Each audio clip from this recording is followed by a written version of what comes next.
Alright, welcome back. In this discussion, we'll use this photograph here from Teton National Park to discuss the next tool. The next tool down is the, right click on it, Dodge and Burn tool. There's also a sponge tool here, which really I don't think we're going to be using. I've used it maybe once, and it's just not something we need to talk about as landscape photographers. But we do want to talk about the Dodge tool. The Dodge tool will lighten the area at which it's being applied, and the burn tool will darken the area at which it's being applied. When you think about burn, you think about charcoal black. That's how I try to remember it. It's not immediately clear that that's what's going on. The Dodge will lighten, the burn will darken. So let's go ahead and choose the Dodge tool, click on it. As before, we have these little drop down arrows. We can adjust hardness and diameter this way. Again, like with all of our brushes, we can use our bracket keys, our open and close bracket keys, to adjust the size of our brush. Additionally, with the Dodge and Burn tools, we can decide whether we're going to work in the shadow areas, the midtones, or the highlights. Let's go ahead and leave it on midtones for now. And then we can adjust on this slider here the exposure. You really, with all of these two tools here, you want to work with very small amounts of exposure at a time. It's better to apply it slowly and gradually than a big hit at once. So maybe in this 5% range, 4 or 5% range. But so you can see what's going on in a relatively quick fashion. We'll just run it up a little bit high, and then you'll be able to see as we go along through here. So I've got my, which one did I select? I have the Dodge tool selected. I'm going to be lightening an area.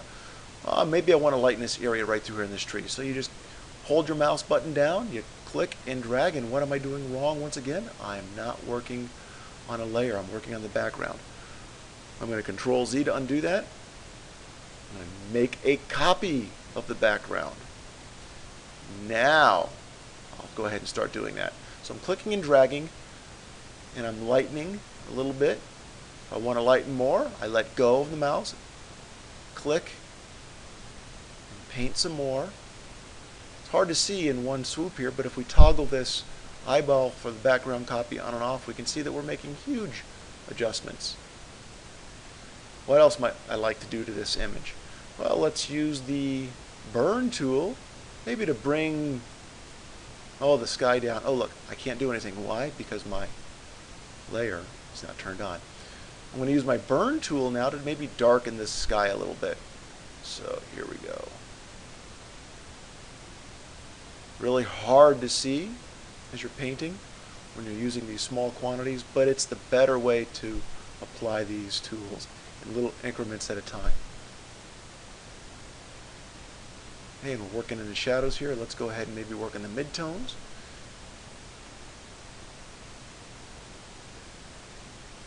Yeah, let's just call that done, and let's toggle the eyeball on this layer on and off. Alright, so we've lightened our tree area here and darkened our sky. Okay, incidentally though, before we dive out of here entirely, I just want to make the note that I find the adjustment brush in Adobe Camera Raw to be a far more useful way to do local adjustments of lightening and darkening. In particular, you'll notice that this area, this borderline of the tree, picked up a little bit of a halo as they overlapped. I could have zoomed in and chosen a smaller brush to work more carefully, but of course, using the adjustment brush in Adobe Camera Raw, I can have that mask find this edge for me, and that is a far simpler way, far more powerful tool than using this particular brush in this fashion here in CS4. Okay, now we are done, and we'll talk to you next time.